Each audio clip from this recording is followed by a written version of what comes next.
and he will throw. He's going for the bundle. He has Houston.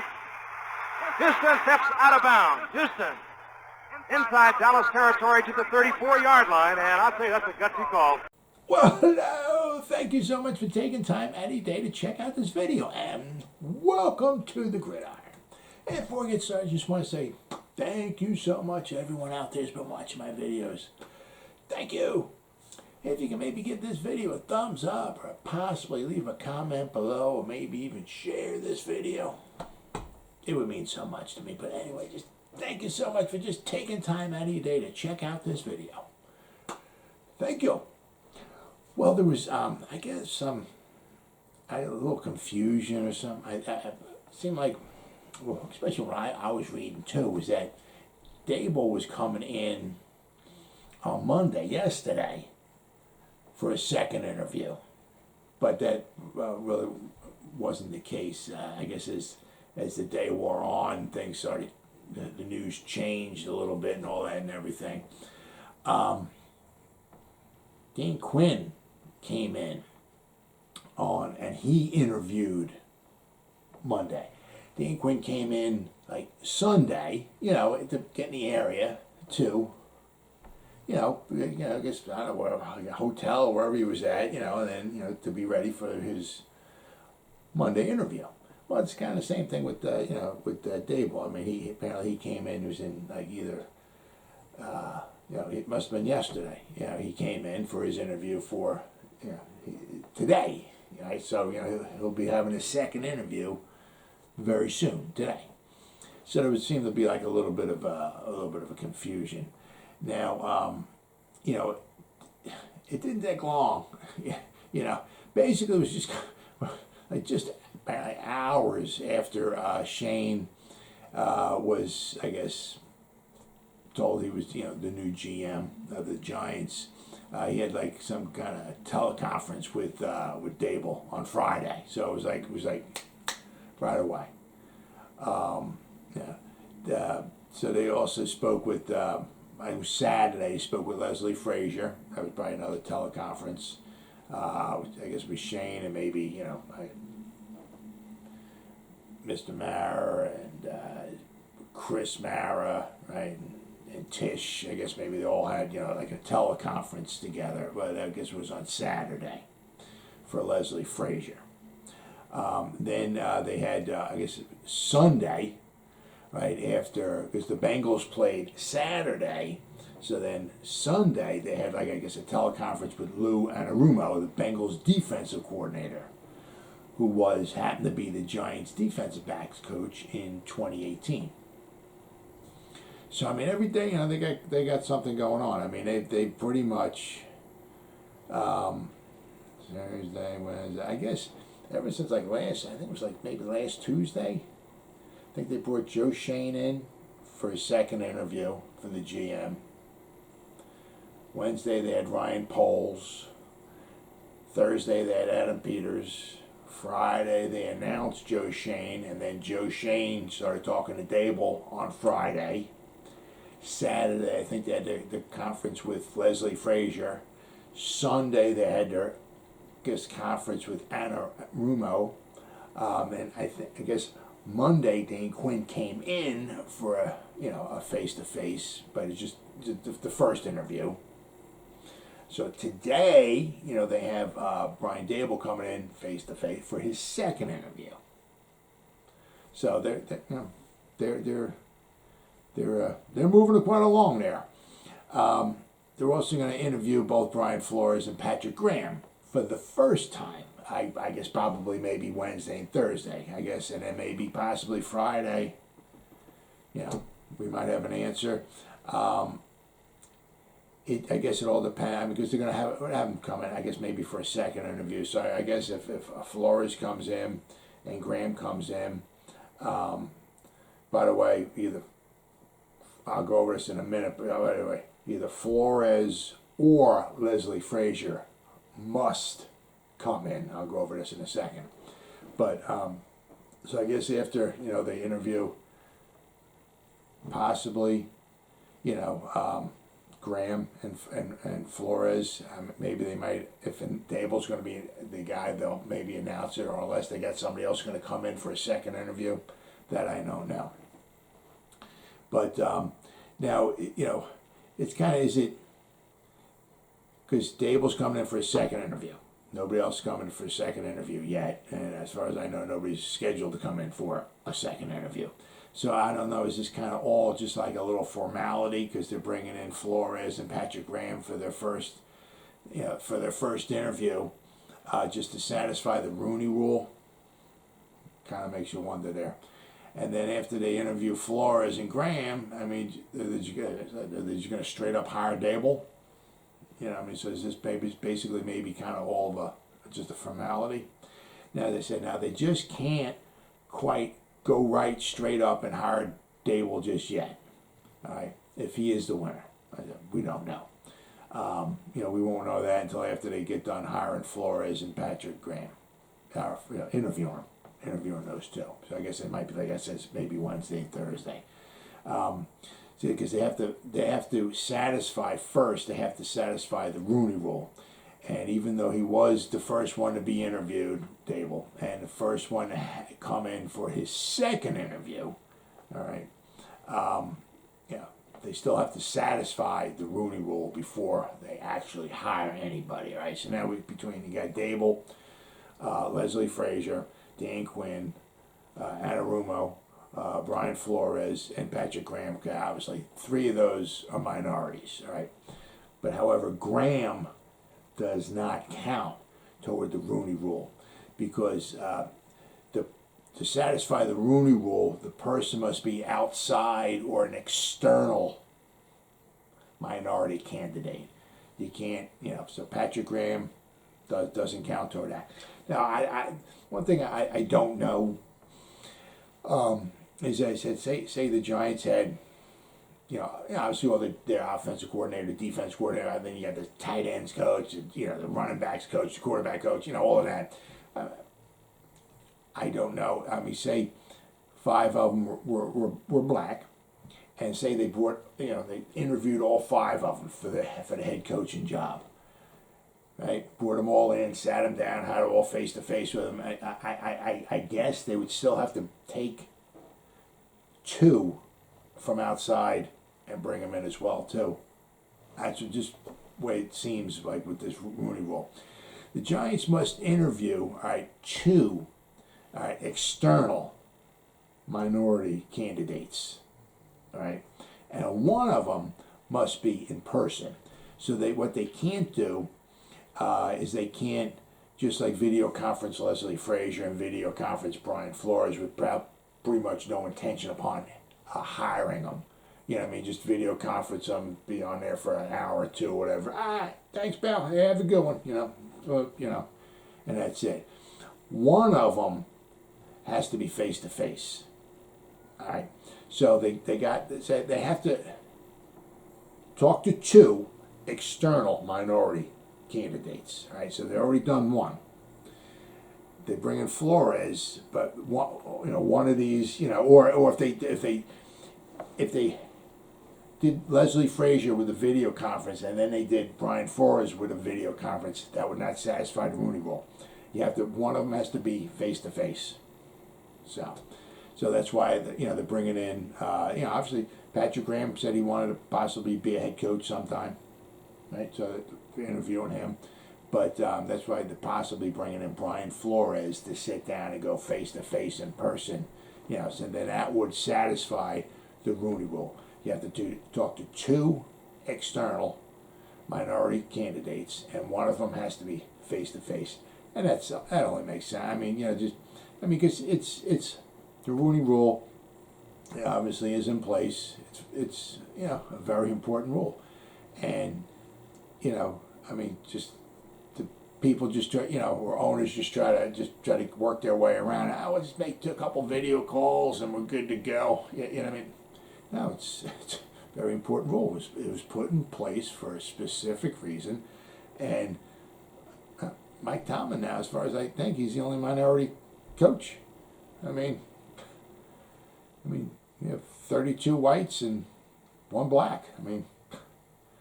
the scales are tipped way in the white coach's favor. So I mean, the Rooney Rule is put there for specific reasons. So I mean, so whether it's just a formality or not, I mean, that's why they're bringing Flores in to try to talk face to face. So I'm not sure if Flores is going to be maybe Wednesday and Graham will be Thursday.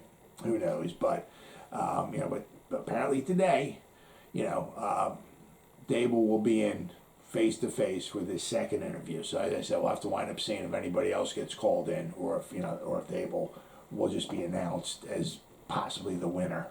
Now, I mean, you got to look. I mean, what he did with with the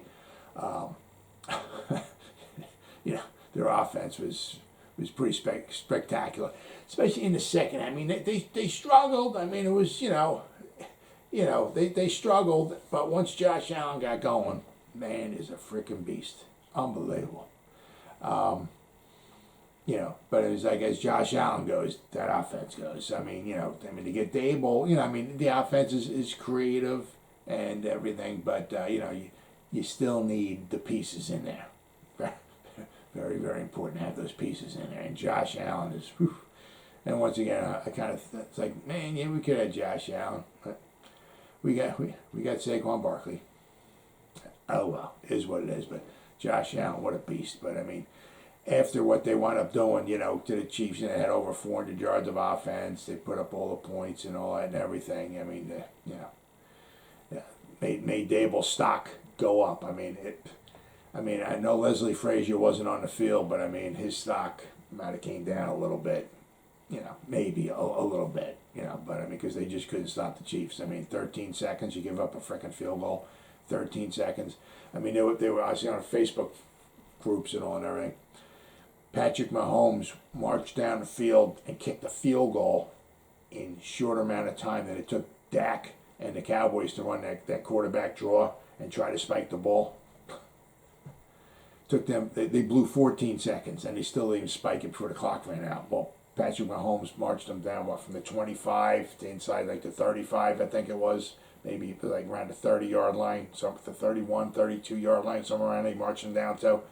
So he marched them down, like 40 yards, 41, 42, 43 yards or something like that, and still had a couple seconds left for them to kick the tying field goal to send it in overtime. So, I mean, Frazier's, I mean, the defense just, and then the Chiefs got the ball in overtime, just walked down the field and scored. That's cool and all and everything, but I mean, a game like that, it's just such a shame. I mean, obviously for either team to lose, but I mean, at least give the Bills a chance. You know what I'm saying? To get the ball. I mean, that's the only thing I don't like.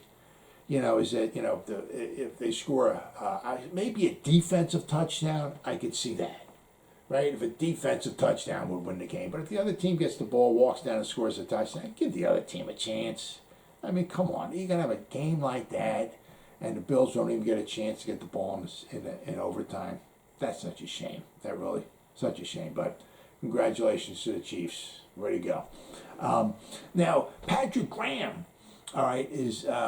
He's going to apparently interview for the head coaching job, for the Giants. And as I said, it might be maybe Wednesday, maybe Thursday. But also sort of kind of might he wind up staying as the defensive coordinator for the Giants? That would be pretty cool, right? The Steelers have requested an interview with Patrick Graham because their defensive they got a defensive coordinator opening, right? Because they're Keith Butler, their defensive coordinator from last year. I read he was Saturday. He retired Saturday, so they got an opening. So, what I was reading is that the Steelers might go in house and just bring somebody to be the defensive coordinator, but they want to do their due diligence. And I said I think it might be the same thing. They might need to satisfy the Rooney Rule. So that might be why they're bringing Patrick Graham in, possibly. Now Patrick, I think he's still under contract for one more season. But he did say that he said he was willing. He wants to be a head coach, so that's why he's maybe interviewing for the job. So if he would get the job as the head coach for the Giants, I mean that would probably be the utmost for him. But, he said he's willing to possibly stay on as defensive coordinator if the coach and the GM, would take him. Now, Graham and Daboll, okay, they were both on the Patriots staff from 2013 to 2015, so there's a little connection there. After 2015, Graham left and he came to the Giants 2016 and 2017. He was our defensive line coach, I believe. 2016, 17, 2018, he went to the Packers for a year. 2019, he was with the Dolphins for a year, and Brian Flores, okay? Then obviously 2020, 2021, he was with the Giants. But so Daboll and Patrick Graham have a little connection there, all right? They have those 3 seasons there from 13 to 15. Daboll stayed with the Patriots until 2016. 2017, Daboll went to the Alabama, right, in college, and where he was their offensive coordinator and quarterbacks coach. And, they won a national championship. Of course, they have, the quarterbacks where they had Mac Daddy Jones on there. He didn't play, but, he was down the chart. But, that Tua, Jalen Hurts, and you had Mac Daddy Jones. You had a 2nd-round pick and 2 first-round picks. As your quarterbacks, not too bad, huh? But he was there for 1 year, Brian Daboll, and he led led Alabama to a national championship. They had a very good offense that year. Of course, they had very good players. But after 2017, that's when Daboll went to Buffalo to help with Josh Allen.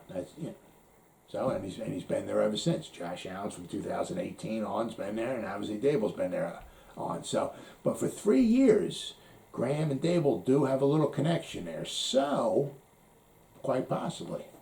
But there is no connection with Shane and Patrick Graham.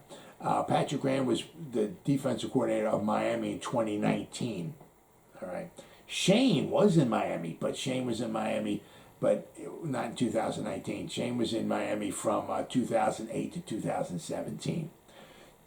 Beginning of 2017, like first half of 2017, and then after the draft, he wound up going to Buffalo in 2017. So they both were in Miami, Patrick Graham and Joe Shane, but they didn't overlap at all. So now is there, so there's no connection between Shane and Graham, but there is one with Daboll and Graham. So now, would they consider Patrick Graham, as a defensive coordinator? As I said, he's still under contract for 1 more year. The Giants' defense did slip a little bit, actually quite a bit, in 2021 as far as points given up and yards given up. Compared to what they did in 2020. So they did get worse. The amount of sacks they got went down. The points they gave up more points, gave up more yards. Completion percentage, I believe, went up. So, but you got to look at it too. Is also a lot of it also is the horrible offense that the Giants had. They're relatively. Obviously the worse your offense is, 1, 2, 3 punt. You got a 3rd-string quarterback in there, 2nd-string quarterback in there. You're not scoring any points. You're not on. The offense won't be on the field very long. Your defense continues on the field. Giving up a lot of points, but the defense, under the circumstances, did a pretty decent job. We didn't have Blake Martinez the whole year, right? The secondary did a decent job. We didn't give up a lot of long bombs. A lot of it was just keep the stuff in front of you. If they complete a pass, come up, make a tackle, make a march down the field, and either kick a field goal or score a touchdown. So, but for the most part, the defense did a pretty decent job. If the offense was any better, obviously the defensive numbers would wind up coming down. They wouldn't give up as many yards, they wouldn't give up as many points and all. The only thing that just really I have a hard time getting over is the fact that all the points that the Giants gave up in the final 2 minutes of the first half, and we had no answer for it. At 13 out of 17 games, we gave up points in the final 2 minutes of the first half. And I just, absolutely mind-boggling. I mean, that is, overall, that is one of the worst things that the stats at all, period.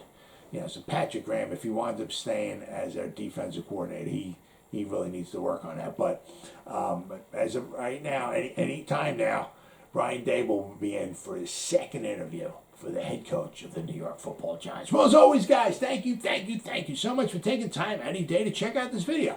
You guys stay safe out there and go Giants! Woo!